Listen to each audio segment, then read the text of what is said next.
PushCast. Oh, yeah. So soulful. So soulful, baby. Yeah, it's the big talking point where we go a little deeper on wave-making news. A story making the rounds on social media involves a Lusaka Upscale restaurant reportedly mistreating its employees. Most upper-tier restaurants are owned by expatriates or Caucasians. That's white people. Or actually white Zambians. Whoa. You just have to make that distinction clear. So even though the incident that happened at this restaurant, and it's called the Horseshoe, hasn't been confirmed, there is a history of a number of upscale establishments, be it restaurants or any type of business, with less than favorable working conditions and purported abuse of employees and even disregard for black customers. What is it going to take for stories like this to be a thing of the past? You know, we need to take every single story like this that comes up seriously. That is very true. That is actually a very good point. I have a problem with Zambians, and I'm a Zambian myself. Let me say I have a problem with us Zambians. Most Zambians. The problem is we complain too much. We complain without action. We go out, we go on social media, we go on Twitter, we have these, hashtags, we trend things. Yeah, everybody's talking about it. 2 days later, no one cares. We're back to our daily lives. It's over. We're not talking about it. Right. It's the same thing with the horseshoe thing. Right. We cared about it for 2 days, and now nobody wants to talk about it. Well, to be fair, there are a couple of people that are looking into this. Like I said, it has not but been... they're in the background. It has not been... It's not something that has been confirmed that this incident happened. With regards to an employee who was abused. But we have friends who've confirmed that they've had racial discrimination when they went to that place. That place, I can't say for sure about that place. I have not frequented the Horseshoe. I'm talking about our friends. Yo, our friends. Yeah. But I have been in other places where I have been treated Me less. too. Everyone's got a story. Me too. Every Zambian's got a story. But the thing with Zambians is we have this attitude where we're like, you know what? F it. I'm cool. I'll just go to the other place where they'll accept me. Right.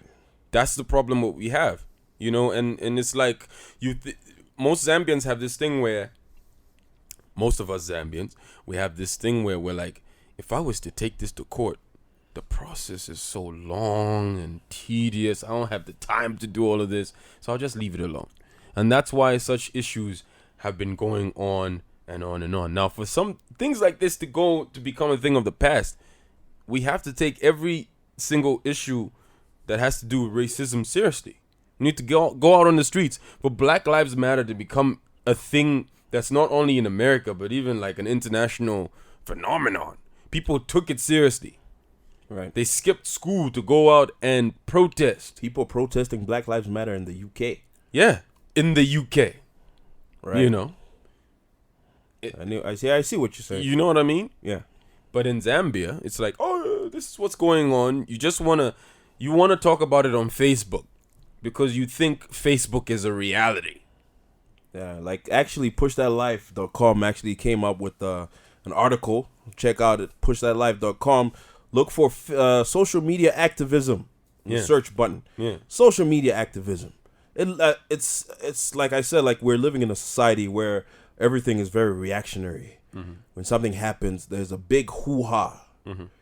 And the media cycle is very short. The news cycle is very short because people's attention spans are a lot shorter now than it was maybe 10 years ago or even 15 years ago because there's a lot more news out there. Mm-hmm. So now it's like, okay, you've got BBC, you've got CNN, maybe credible news outlets.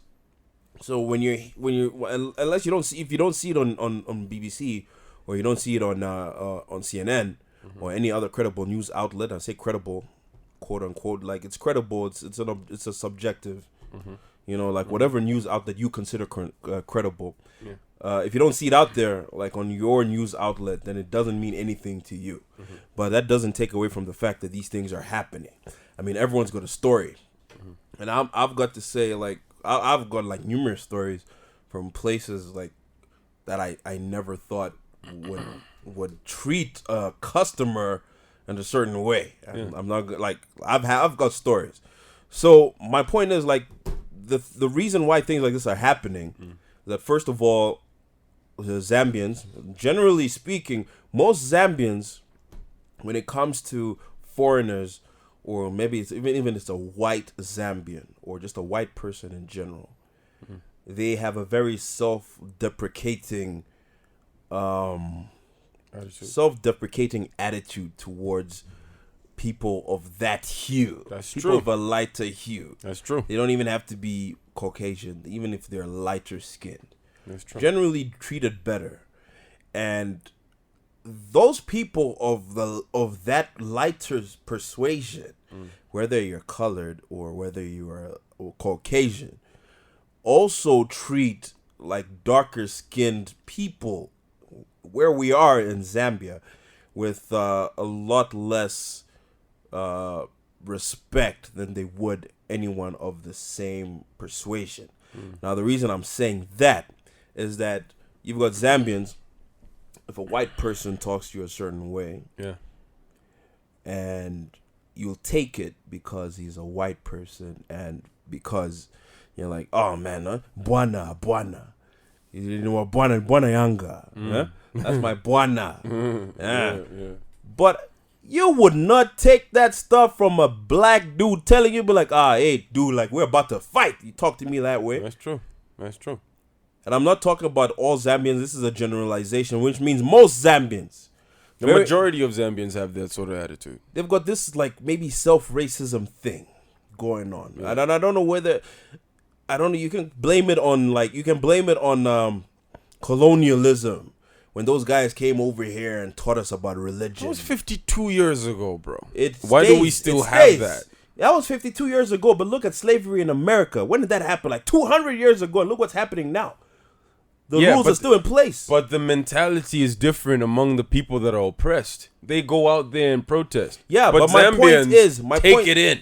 My point is, when it came to colonialism and all these people coming over and teaching us religion, like we didn't have our own beliefs. We did have our own beliefs. Exactly. No, that's what I'm saying. Like, they're coming over here and teaching us our own, what you're doing is wrong. If you don't pray to Jesus, you know what hell is. You know what hell is. You burn for the rest of your life. Oh, then religion comes into play. Scare kids with that. Exactly. Days, so my point is, like maybe it's that thing. Like when you're hearing an authority, when you look at authoritative a figure of authority.